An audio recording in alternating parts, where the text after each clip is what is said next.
आलोक कुमार चौबे और आप देख रहे हैं जी न्यूज़ 7 खबर। उत्तर प्रदेश के गाजीपुर जनपद अंतर्गत तेवकली ब्लॉक के खूटहन नामजद करमैता गांव की है, जहां पे आपको दिखाई पड़ रहा है पीछे सचिवालय।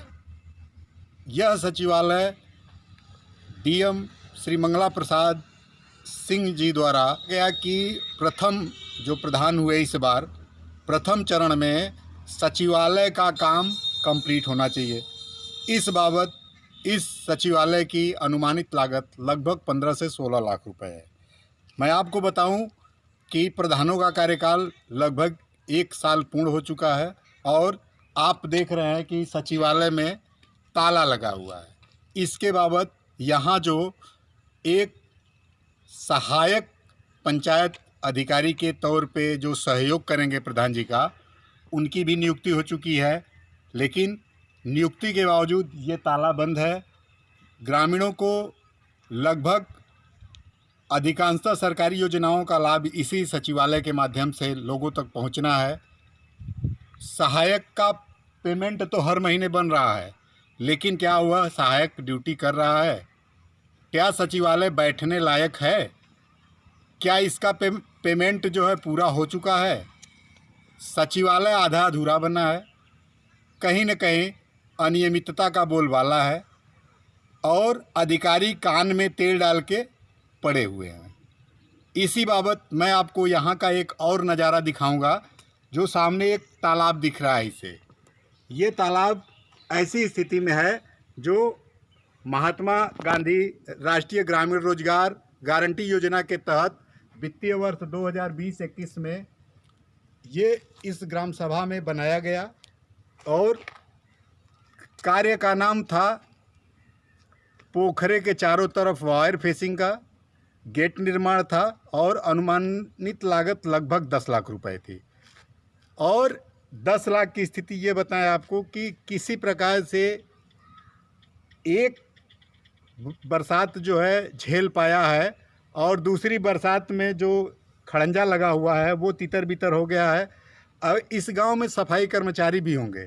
मैं आपको दिखाऊंगा कि पंचायत भवन के ठीक सामने ये बैठने का जगह बना हुआ है और ठीक सामने जो है ये गड्ढा है। अब पंचायत भवन पे कोई अधिकारी आएगा, पहले तो आने जाने के लिए फ्रेश रास्ता नहीं है।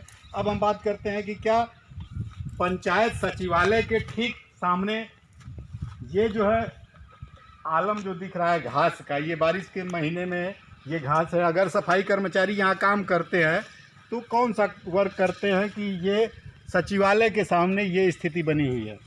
अब हम आपको दिखाते हैं कि अगर सिर्फ कमियों की बात करें तो कमियां तो बहुत सी दिख रही हैं, लेकिन हम यहाँ के अधिकारियों की बात करेंगे, क्योंकि सारी रिस्पांसिबिलिटी उन अधिकारियों की होती है जो कहीं न कहीं इस कार्य की मॉनिटरिंग करते हैं और कहीं न कहीं वो दोषी हैं। पंचायत भवन 1 साल से बन रहे हैं, आज तक सहायक नियुक्त नहीं हुए उसमें। अगर सहायक नियुक्त नहीं हुए तो ये भारतवासियों का पैसा जो टैक्स के रूप में कट रहा है और वो कहीं न कहीं अपनी जेबें खाली करते हैं टैक्स पेड करने के लिए। वो टैक्सेशन का पैसा सरकार के मद में जाता है, वह कहीं न कहीं उसका बंदरबांट हो रहा है ऐसे कर्मचारियों की संविदा पे नियुक्ति करके। वही स्थिति कमोबेश सफाई कर्मियों की है।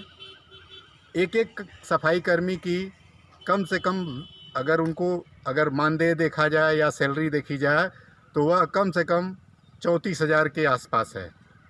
और गांव में किस कदर सफाई हो रही है। शायद वह पैसा अगर सफाई कर्मियों को न देकर अगर वह पैसा पंचायत के मद में होता तो उससे गांव सभा का विकास होता है। लेकिन कहीं न कहीं अधिकारी जो है लाचार हैं, मॉनिटरिंग नहीं कर पा रहे हैं। कहीं न कहीं ज़िले के आला अधिकारी भी आंखें बंद किए हुए हैं। मैं आपको दिखाऊंगा यहाँ जो पोखरा बना हुआ है, पोखरे पे जो रास्ता बना हुआ है उसकी भी स्थिति बड़ी ख़राब है। एक बरसात तो वह झेल पाया है, लेकिन दूसरी बरसात में तितर बितर हो गई है ईंटें। अब आप समझ सकते हैं क्वालिटी की बात, गुणवत्ता की बात। उसके बाद गांव की शौचालय व्यवस्था में एक स्वच्छताग्राही रखा जाता है, वह भी गांव में शौचालय की साफ़ सफाई करता है अथवा नहीं करता है। यह देखने की बात है।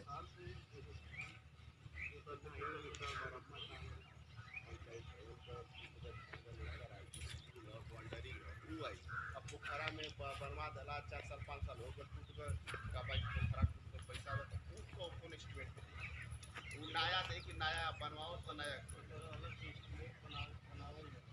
ना बने ना।